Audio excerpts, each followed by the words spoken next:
Mental health. Today, I wanted to have a conversation about programs and services made available in the space of mental health and sports. Oftentimes, that is a taboo topic for which most people do not want to discuss.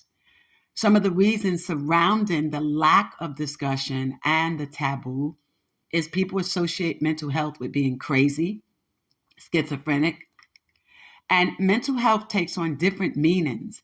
And it doesn't mean that a person who wants or wishes to engage in mental health awareness and services is, in fact, crazy, schizophrenic, or losing his or her mind. This week, the NBA began to push or promote, if you will, their initiative on mental health awareness. For most people, when we think of mental health, we do not tend to think of professional athletes. Oftentimes, we think that this collective group have their act together. We don't think of the problems and issues associated with them being overwhelmed with being professional athletes and what that might entail in terms of them being able to process mentally, emotionally, psychologically, and also physically all of the idiosyncrasies that are associated with stardom. Oftentimes, when we think of mental health, we don't think of some of the leading players in the league. But when you hear the name Paul George and Kevin Love, mental health should come to mind. Those are some of the names associated with mental health awareness and campaigns associated with the NBA. Started in 2018, the NBA Players Association, in cooperation with the NBA, created a platform and a program for mental health awareness and wellness. It's a four-part program that includes mental health providers, where they vet a list of mental health clinicians who provide programs and services, including psychiatric and psychological, because those are two separate areas. One is authorized to prescribe medications, the other is not. One engages in inpatient care, and the other focuses on outpatient care and counseling. Their list includes maybe about 200 providers, but that is not to suggest that players cannot go and get services on their own. And that's important because one of the reasons why people do not get services in the space of mental health is for one reason and one reason only: confidentiality. People fear, be it professional athletes and or even students in school, associating themselves with a brand that could in fact lead one to believe that they are crazy. When you say psychological programs and or services and psychiatrists, people shut down. They don't trust providers. They don't trust the world that we live in, where every single move we make find itself on social media platforms or in media outlets, to include but not be limited to print, radio, magazine. And so one of the things that the NBA Players Association has decided to do is to create an opportunity for people, particularly our professional athletes, to feel comfortable in the skin that they're in, but moreover, to feel comfortable with the confidential services that are provided. Yes, we know that HIPAA laws are applicable and should apply, but oftentimes in today's society, in a paparazzi society and a need to know society, everyone wants to have firsthand knowledge of every single thing going on around the players as it pertains to their personal and professional lives. And while I am in the media, and while I do believe that what happens with them mentally, emotionally, psychologically, financially, and physically is in part subject to the no, or let me find the right word, because you do have a right to privacy. But what I'm attempting to think and say is, even wherein you have that, you are a public figure. And in that capacity, your sponsors, media, fan base, your owners of the team, they have a right to have some insight into you. And what does you include? It includes your mental ability. It includes your ability to connect with athletes. It can include your ability to connect with your fans. And knowing your mental state allows them the opportunity to be a part of that connection. And so how do they do that? They share information. But you do have a right to privacy with regard to how much information is in fact shared. But another segment of the Players Association services includes wellness awareness. Wellness awareness. So it's mental health awareness, wherein not only is the league stepping in and allowing for information to be spread or shared within the confines of the players and the league, but also allowing the players themselves to share their experiences. And so that's when the likes of a Paul George and a Kevin Love and a host of others who are in need of and or treatment of in the space of mental health. And so they've been out there on the front lines doing it. And some of them have had shame associated with it and others have not. For example, when we think of Paul George, we think immediately of the fact that he was involved in a scandal in which he purportedly or allegedly offered a prostitute or stripper who he ultimately would eventually marry money to have an abortion.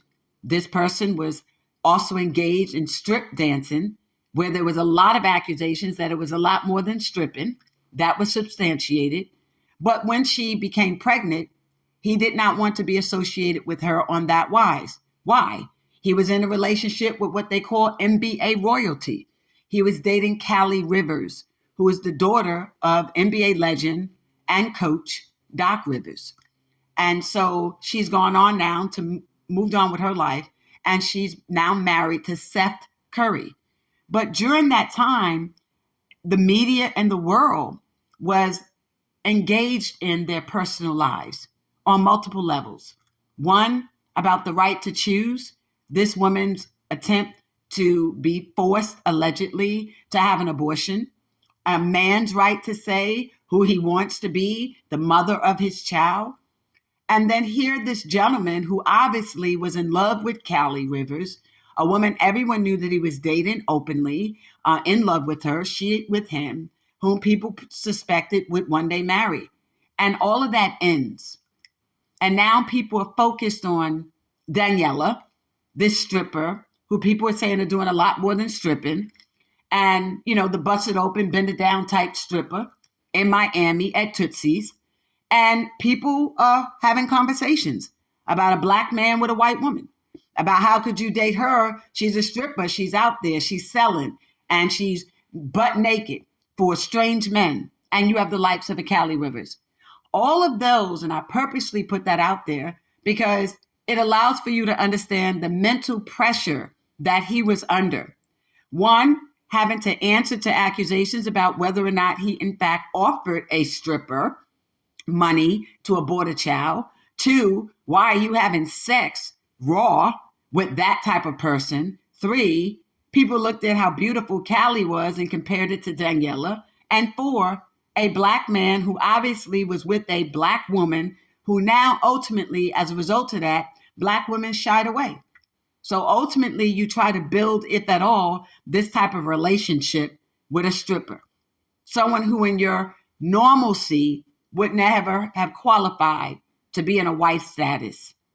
And so those measures become part and parcel with what athletes deal with, and it puts them under a lot of pressure. Pressure, the environment associated with being a professional athlete. That includes, but is not limited to, how they manage their personal and professional lives. As we enter into the off season, for the majority of the players who did not make it to the finals, those issues that plague them throughout the year need to be addressed and dealt with. And so what the NBA does in part is also offer a rookie transition program. Now, this is through the NBA Players Association. So this is not the NBA's rookie camp, as it were. This is a different program that's strictly under the auspice, if you will, of the mental health program of the Players Association. But the rookie transition program is needed. We see that when we think of what these rookies endure, not simply as it pertains to money, new contracts, new friends. There's an old hip hop song. I don't remember all the lyrics. I wasn't around to hear much of it, but I do remember more money, more problems. Okay? Jay-Z, more money, more problems. Yeah, I'm sure it's Jay-Z. It's either Jay-Z or it was Diddy, one of them. Anywho, it's a long time ago. And I remember one of them doing it because I did a show about a year or two ago, unrelated to this, but I talked about more money, more problems. And it's 99 problems, but you ain't one. I know that one was Sean Carter. So I think more money, more problems may have been Diddy. Nevertheless, the point I'm making is for most of the people in the rookie transition program, that becomes their life. The more money they have, the more problems they have, right? But why? Most of the time, it is associated with people thinking you owe them something or bearing the responsibility of now recognizing that as a result of your wealth, your newfound wealth, that you are in fact now required to take on family, friends, and community. That puts you under a lot of pressure. You're taking youth, adolescents between the age of 18 and young adults up to 21, and you're saying, here's a multi-million-dollar contract. Now do something with it. Many of them have the pressures of not knowing what to do with it. They have zero background in business and financing. Then it's the stresses associated with learning how or who, in fact, can assist you. Who, therefore, will you trust in this space to take care of you? Who do you trust? Many of them have a difficult enough time trusting the people that came up with them, family, or the day ones, as it were. So I believe in part that the Rookie Transition Program helps them to navigate that space, but it also helps them to navigate what it means to be a member of an elite club like the NBA. What does that look like? It looks like interacting with other players, playing the games, maintaining the schedule. And this is not just applicable to the NBA. This is also applicable in part to the stresses associated with professional sports, be it hockey, basketball, baseball, football, tennis, golf, etc., even soccer. So don't be limited to thinking that mental health only impacts these athletes. It does not. It just so happened that they have focused this period to really addressing how to deal with mental health. So wherein, as I was stating, you have rookies who are now trying to interact with new people in their lives, learn how to adapt to the stardom associated, learn how to adapt to and address even the media, because we know that the media, with all due respect, can be stressful for many of them. What questions they ask, how they interact, how they categorize or these individuals, what type of character they suggest these people have or are, how the media portrays them and or their families. A lot of times, oftentimes, these players recognize that some of them come from different backgrounds. Not all of them, although the majority these days, are legend players or legacy players. They're not all the sons of legends. They're not legacy players. So, wherein you do not come from a background of rich and famous, you must learn how to adapt to that. And what does that look like? And how will the media portray them? As poor, ignorant, unlearned, one unable to communicate effectively to the media, lacking public speaking skills. And so often, some of the pressures they also deal with is wanting to remain connected to the people that they grew up with. And that may not be healthy for them mentally either, because many of those people may have, in fact, taken upon a lifestyle that is not conducive to the new lifestyle that they have. So then you find yourself having to separate from those persons and deal with the pressures associated with that. But then you also have to recognize that many of them are not used to the schedules associated with being in the professional leagues. Some have played a minimum of 2 years on the NC2A level. But think about a player like Wimby, who is from France, not American, biracial, came from France without ever having played K through 12 or collegiate in the United States. Think about players like Joel Embiid, who also deals with mental health issues and others, to say the least, respectfully. And wherein players like him and so many are coming from other countries and having to not simply adapt, if you will, to being in the NBA, but also the culture associated with the NBA. And then think about biracial players who would not ordinarily identify as Black because they have white mothers and were not raised by Black fathers, like Rudy Gobert. And then you take an athlete like that, and all of a sudden you're asked questions about what it's like to be a Black man in America. And people are looking at you like, where are you wearing a t-shirt talking about you built by Black history? What history? You passed through the womb of a white woman. So imagine someone like him trying to navigate what it means to be Black in America and how Black culture has impacted sports and how the Black community and others don't take kindly to what some deem as perpetrators, right? And what it means for them to be defined as being Black or people of color, right? A term many don't like to use. So wherein you have a program and service offered to you, like the NBA Players Association Mental Health Program, it is definitely worth taking advantage of. Because as you can see from the examples that I gave you, there are various examples of why this program and service is needed and what are the benefits of the program. Also think about those players who are on their way out of the league, where once upon a time, everyone looked to them, thought about them, recognized them, respected them, and could relate to them.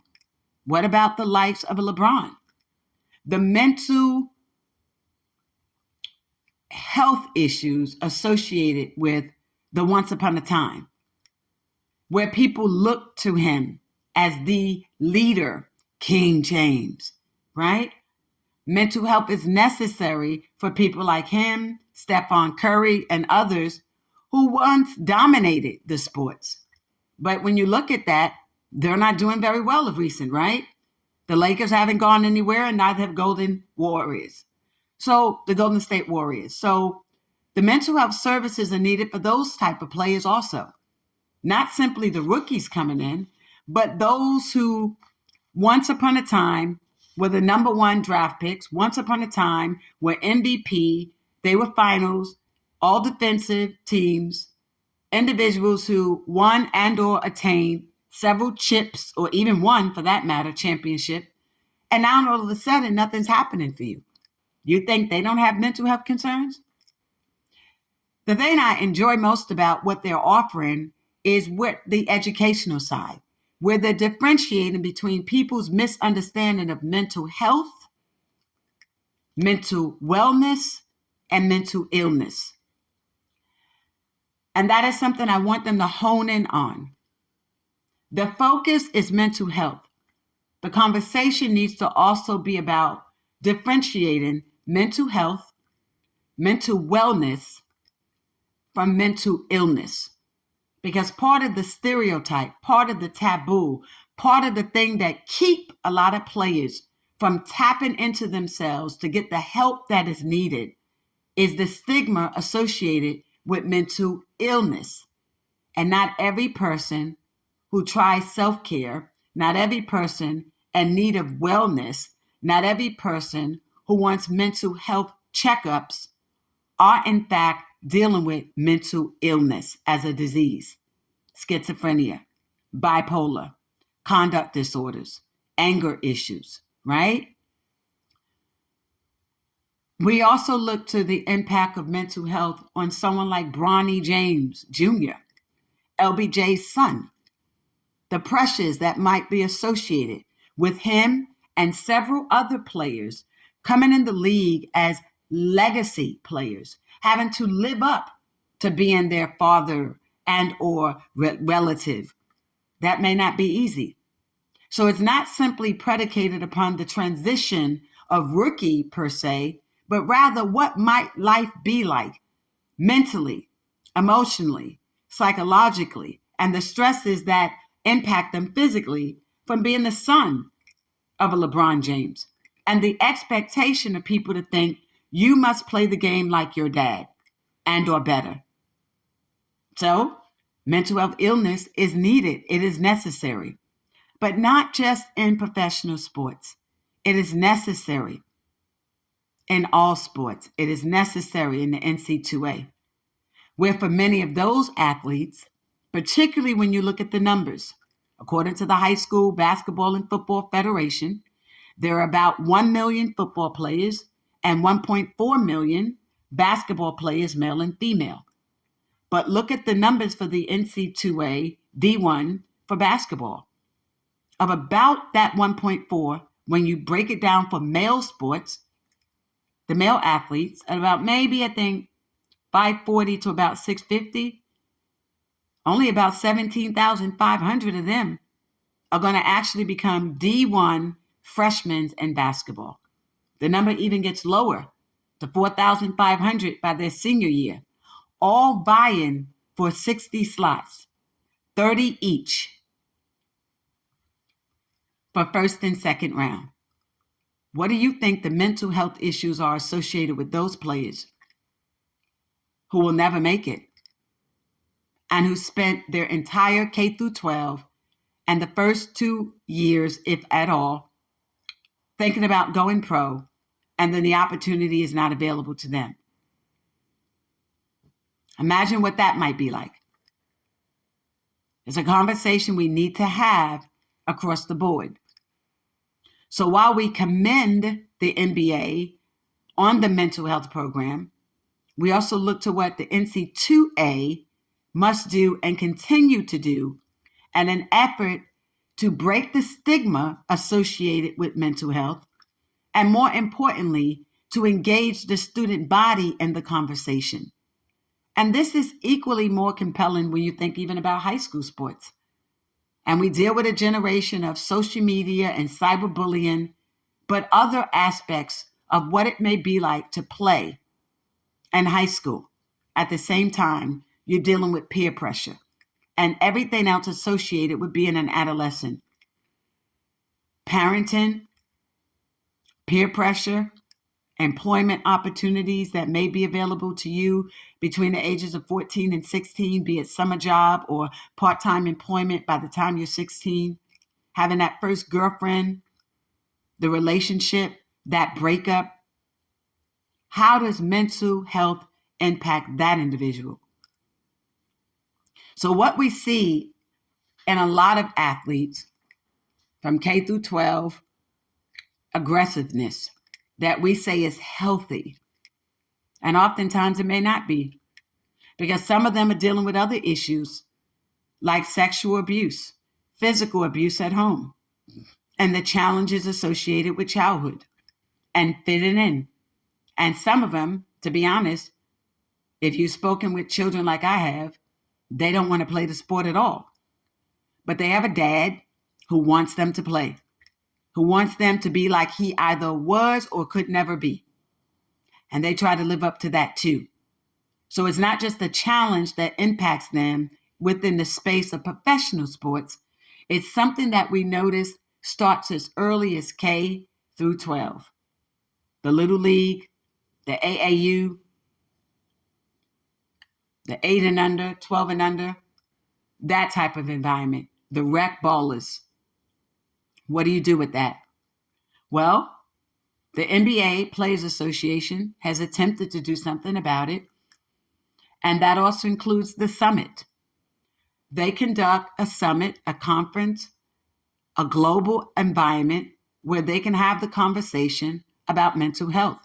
But again, I encourage you to please also go an extra step and have that conversation about differentiating mental illness for mental health and wellness, and that will also break down the conversations that ultimately stem from the stereotypes associated with misunderstanding and the stigmas that prevent players from getting the help that they need.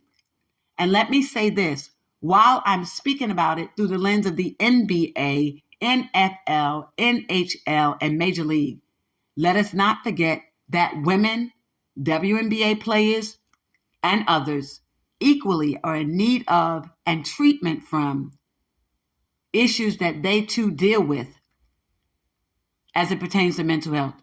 We see this even more with a lot of athletes, women who are coming forward about what it might be like to be in sports as a Black woman, to feel like they are being mistreated, ignored, and misdirected with regard to their career choices and paths.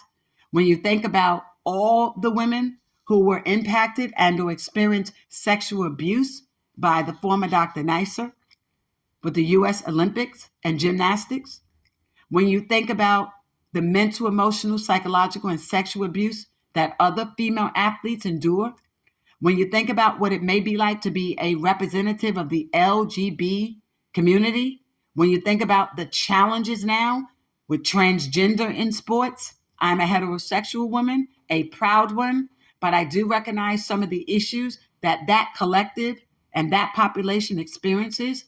All of that coexists with mental health. We cannot, there's an intersectionality, and we cannot ignore it. We cannot ignore what it might be like to be a woman who's 6'8" and a size 17 shoe.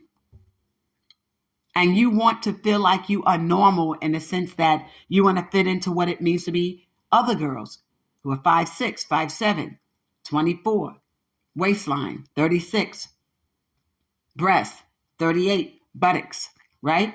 And a size 7.5 or 8 shoe. There are many issues that plague athletes. And because most of us simply look to the dollars, we don't look to common sense issues that impact them in their day-to-day lives. We're caught up with the dollars, and nothing else seems to make sense for us. But for them, they are struggling. They are really struggling. And so a program like the WNBA participation in the NBA's program and services should be part of the conversation too. I know that over the last 2 or 3 NBA All-Star weekends, the conversation of mental health has popped up. But I did not, and correct me if I'm wrong, and I'm sure somebody will, I do not recall the same being true at the WNBA's All-Star games and events. I do not remember or recall mental health being that topic of discussion, the push for awareness. And I don't think that we need to bypass ensuring that our women in sports, be it basketball, softball, tennis, golf, etc., are not afforded an opportunity to have the resources available in this space too. In fact, they may need it more than anyone else. And I say that with all due respect. So when we think of where we're at and where we're going this off season, I hope that everyone has an opportunity during the off season to tap into themselves, have that woosah moment, have an opportunity to secure the necessary treatment and services that are available to them, but to be able to feel that their confidences are protected and have the freedom to be able to have those conversations with the proper personnel who will protect their interests and ensure that the rest of the world has no input and or knowledge about the medical treatment and services that they are seeking. But also recognize that mental health does not have to fall under the ambit or within the auspice, if you will, of illness, that there are two separate and distinct issues. but they coexist and there's an intersectionality between the two, such that when securing the services, you can do so under the umbrella of self-care. Self-care is just, I'm going to go for a walk. I'm going to lay out on the beach during the off season. I'm going to travel. I'm going to reduce stresses associated with my home life. I'm going to be part of an exercise regime. I'm going to be part of a support system. Those are part of self-care. And you don't have to suffer from and or have been diagnosed with a mental illness to engage in self-care so that your mental health is guarded and protected.